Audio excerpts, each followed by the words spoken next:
Joining us on the hotline now is Sean Burstyn. Sean is the attorney for Antonio Brown. He's part of this Real Sports situation tonight on HBO. Just full disclosure, part of tonight's Real Sports with Brian Gumbel is a long feature on sports gambling that I was asked to be a part of that I declined to be a part of.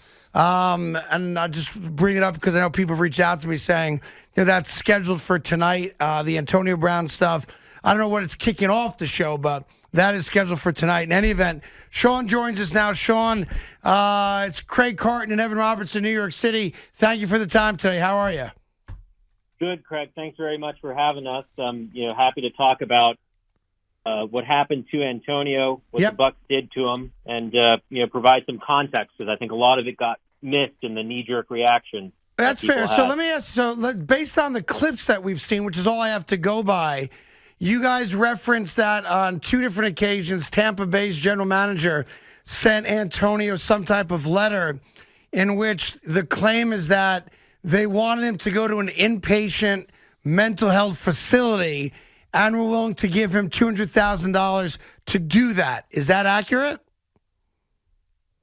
It wasn't a letter. It was actually kind of hastily put together. I think they were in damage control mode. They were texting us that this was a mental health issue. And in the same text chain, they actually acknowledged that what happened was Bruce Arians told Antonio to get off because his ankle was hurt.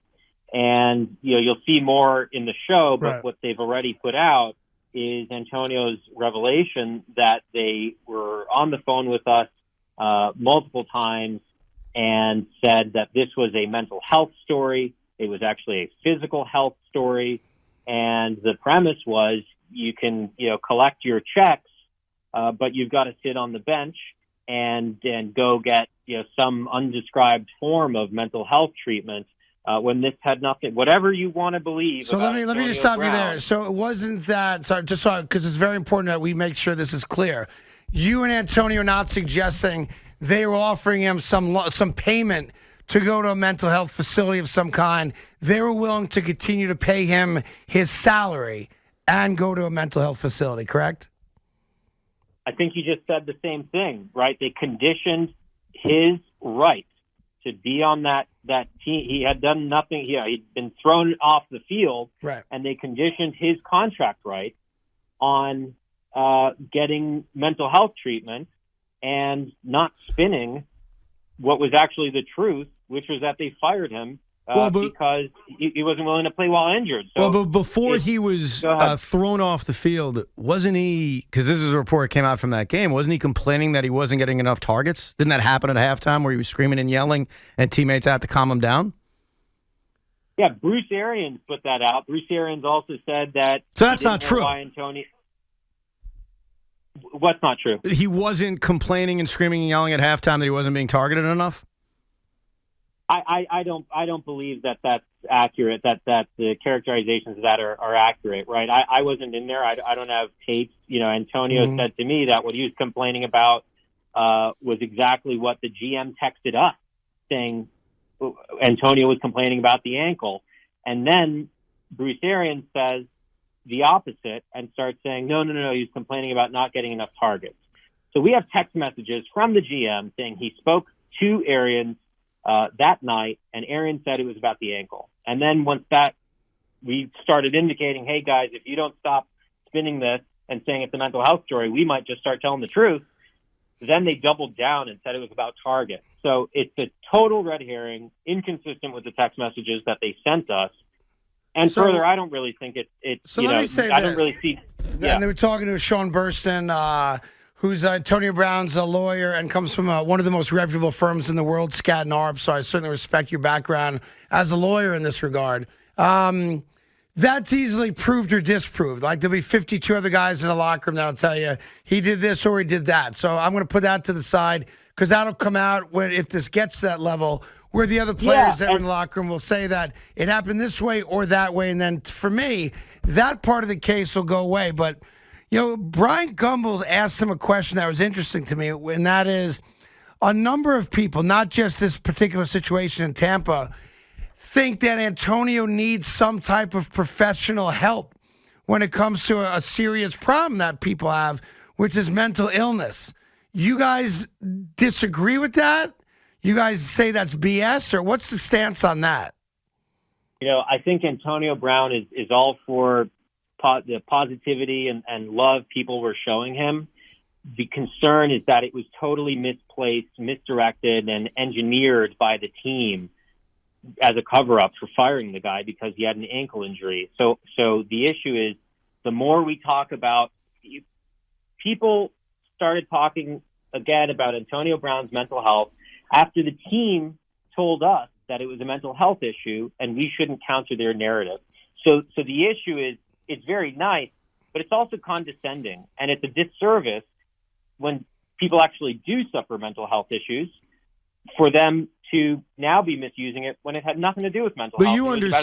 But you understand why football fans feel. And it was I you think understand why football amplified. fans look at him from afar and actually worry about him based on actions from the past, whether it was with the Raiders, whether how quickly things ended with the Patriots, whether it's him releasing text messages that he did from Bruce Arians and Alex Guerrero. Like, from afar, I think fans look at him and say, wow, I think he's got mental health issues. You worry about him. Like, can you see why that perspective is out there? I will, as a good lawyer, I will answer your question with another question. Okay. Yes. Would those fans jump to CTE and to mental health if the Bucs just came clean? Yeah, I think that, Sean, to be honest, I think they would. Yes. And I'll tell you why, because, and I say this as a guy who's dealt with it, so I have maybe a greater sensitivity than a lot of people do to mental health issues. Antonio Brown's, obviously we all know he's been in a lot of trouble. He's done some really dumb and bad things over the course of the last 5 or 6 years that aren't up for debate. And I think that becomes a track record of behavior that isn't normal, where people then question, hey, is there something going on? And they don't mean it in an offensive manner. They mean it because there are people, I'm sure you've met them and talked to some of them, that truly care about him, that think that there's something going on that might be out of his control. So I don't think guys should take... Hey, that's fine and fair. I mean, I disagree with some of your characterization, but that's why I said all the love and positivity and concern, that's all well received. The concern on our side is when it's amplified by people saying that I have no idea what happened and he needs mental health help. It was engineered. It was premeditated. But Sean, he ripped off his clothes and ran off the field. Like, that happened. Because he was told to get the Come F on, off he's not the 9 field. years old. He was. Like, Yes, is that like a rational reaction to being fired? He wasn't fired. He was told, if you don't play through a debilitating injury that precludes him from playing in the manner that he's expected to play, and if you don't play while causing yourself further harm, then get the F out of here. You're off the team. And he says, then I'm not wearing your logo anymore. I don't know. I mean, I've fortunately never been fired from a job, but right. I've certainly never been asked to work through physical pain by a team that shoots me up with painkillers. Well, So, unfortunately, that's the NFL. That's not unique to him, though. Toradol's on every sideline of every football game in America. Also, with all due respect, usually they don't go further, and when the Toradol wears off, they keep hurting yourself or get the F out of here. So you say he's not a 9-year-old. They shouldn't treat him like a kid. Antonio takes tough hits. And when he says, I can't keep staying out there because I'm really suffering, and I'm really the problem is, I just don't think he has a lot of credibility. I mean, based on his history, based on what we've seen in the past, based on a fake vaccine card that he used, based on what happened with the Raiders, based on his ending in Pittsburgh, based on all of that. Like, if everything you're saying is true, of course I have compassion for him. I feel bad. I just don't believe it. I don't know how you believe him. I mean, somehow you do. I don't. Well, it certainly helps that I'm sitting on text messages from the general manager saying that he asked Bruce Arians, and Bruce Arians said Antonio was complaining about his ankle. So I know you haven't seen those, right. But I've got them, and all in due time. So and what's the spin about targets? I mean, I don't know that. First of all, I don't know that any wide receiver has ever not complained about getting enough targets. I mean, that's literally their job. A. B, it's unrelated, right, to the cause of throwing him off the field, which they they say was he complained about his ankle. So but it would contradict the story if Antonio Brown at halftime is saying, target me more, target me more, target me more. And then it's like, man, I shouldn't have played. I was too hurt. Doesn't that contradict that whole story if that really happened? No, I don't think it does at all because a guy who's upset about getting more targets stays in the field. I want the ball more, therefore I'm not going to play any more football. I mean, that's the narrative that they've got to put up with. And second, if the guy, just to play devil's advocate, just to hear you out, you're on the other side of this. I'm happy to have an open conversation with you and answer tough questions. It's all fair game. Okay. Both stories could be true, right? Antonio could be suffering through pain and say, I'm not even contributing. I can't play safely. I can't play 100%, and I'm not getting the ball, and I'm doing further damage to my ankle. I need to sit a couple plays. One doesn't contradict the other. No, it doesn't. They could be mutually exclusive. I think Evan's right, though. It's highly unlikely that a guy's going to be complaining to get the ball more and then all of a sudden claim I couldn't play because of an injury. So for me, I mean, obviously he hired you. You're not. I don't get that point. Respectfully, I don't get. I think a guy who's out there suffering, texting his coach days before the game about his ankle injury, saying I will do my best for the team. Yeah. I'm just to play devil's advocate. Could say I'm not producing anything for the team, and I'm suffering. Well, I'm like I said, I pain. think that's the easiest part. To me, that's the easiest part of all this because there's going to be 52 guys and 10 other adults in the room that'll testify if it gets out of exactly what they heard or didn't hear. So that to me is not even the issue. It also happens to be immaterial. It also happens to be immaterial. But immaterial what? So what's the end goal? I'm trying to figure out, what the goal is. Yeah. Well, first of all, I think we saw Bruce Arians a week or two ago slap a player on the head, and I'm not saying that player was physically injured, but I am saying, right? You said, is that the way to react, right? Is that the way your employer should be treating you? Of course not. Okay. So let's go now to Antonio Brown, who you may think is a less sympathetic person, right? I defend pro bono or prosecute prisons pro bono on behalf of inmates sometimes. And I don't think of them as being any less deserving of physical safety. So let's go to Antonio Brown, who you may think is an unsympathetic person, and ask yourself, is this a big story that they threw out a guy a tough player who wasn't willing to play through an injury? I think it is. I think there's cause for reform. He has rights under the collective bargaining agreement that we're reviewing and intend to pursue. And another aspect of this is the cover-up, is the mental health cover-up, and spinning this as, the guy's not willing to play football. And that's not true, and that's not what happened. And so when it comes down to it, though, it's not like it's a privilege to play. It's not a right to play, for sure. And we're talking about towards the end of the season now. So if they paid him for the last 2 weeks of the regular season, what damages have been done to Antonio Brown? You'll see that 10 p.m. Bryant Gumbel, HBO. Well, you're promoting HBO now. No. Like I assume the end game here is that Antonio Brown is going to say he wants to continue his career, and the Tampa Bay Buccaneers' actions have now damaged his ability to get a job. Are you looking for a job at a law firm in Miami? Well, yeah, I'd like. By the way, I might. Well, the good news is Lamar Jackson responded to an Instagram post, all excited about Antonio Brown possibly coming to Baltimore. So it sounds like he may be able to get another job. So Bruce Arians didn't do too much damage then to him. That someone will employ him next year because he's still good at football.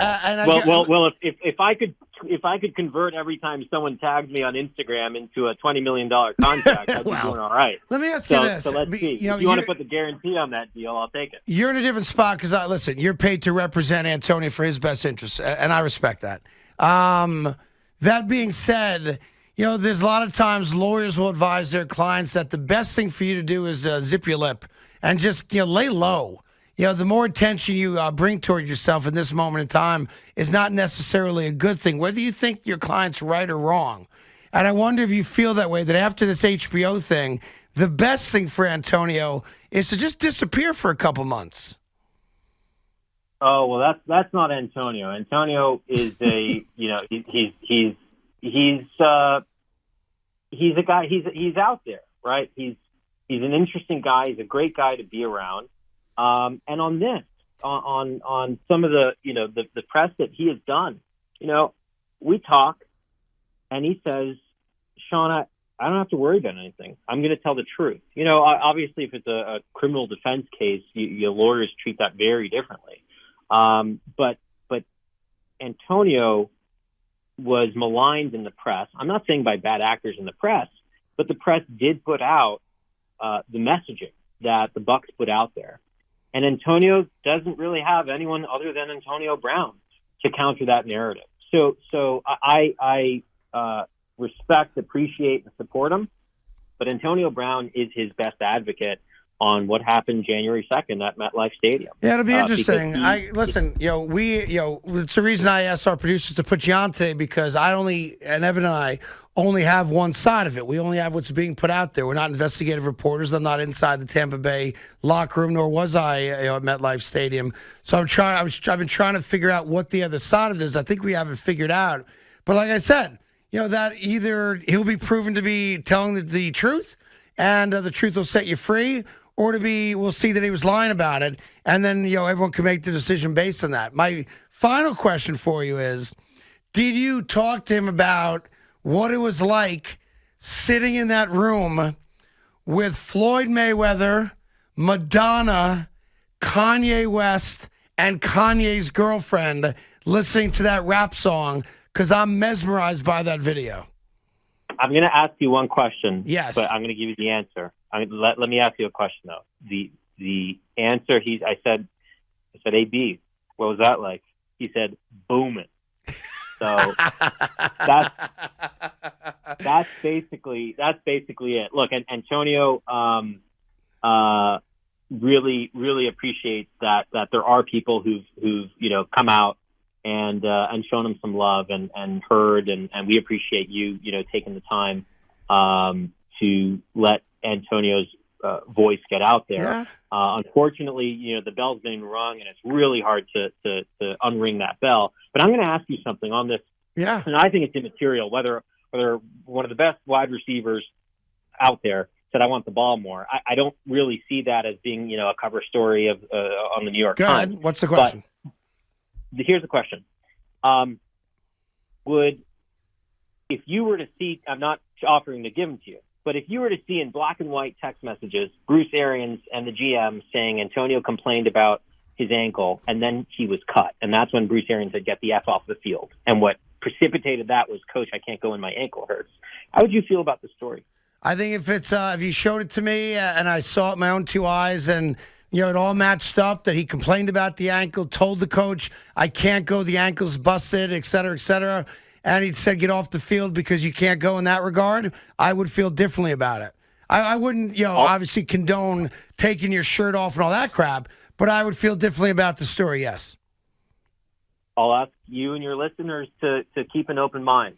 This is going to take a while for everything to come out to light. Let me ask you this. I apologize for saying the last one was the last question, but I do like the fact that just as a normal guy, you had to ask him what it was like in that room with Madonna and Kanye. I appreciate your honesty on that. NFL. Well, yeah. It wasn't. Antonio's got a lot of interesting stuff going on. No doubt. Madonna. Well, All right, so here's the question. Foremost, I'm going to tell. I'll leave you with something. Before you do that, it's an important question. I think the NFL over the last 15 years has dealt with the reality that players do have CTE and do have, these situations with their brains. It's a real thing. At any point in your discussions with Antonio, has he expressed a concern about all the hits he's taken in his lifetime and the possible impact it may have had on him? The answer to that specific question is no, but Antonio acknowledges he's under immense pressure, immense scrutiny, because of who he is, and this last episode with how the Bucs handled him really only adds to that. People did jump to CTE. To the extent your listeners are not doctors, they can't be diagnosing them. And to the extent any of your listeners are doctors, then they'll know you can't diagnose that except through an autopsy after someone passes away. But the question about does Antonio have CTE because of all these hard hits actually is relevant for one really important reason.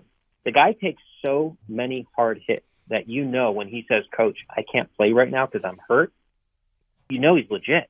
He's not a softie. Well, we'll watch it tonight, and we'll certainly bring you back on if it warrants it. I interrupted you there. I apologize after the Madonna thing. What were you going to say?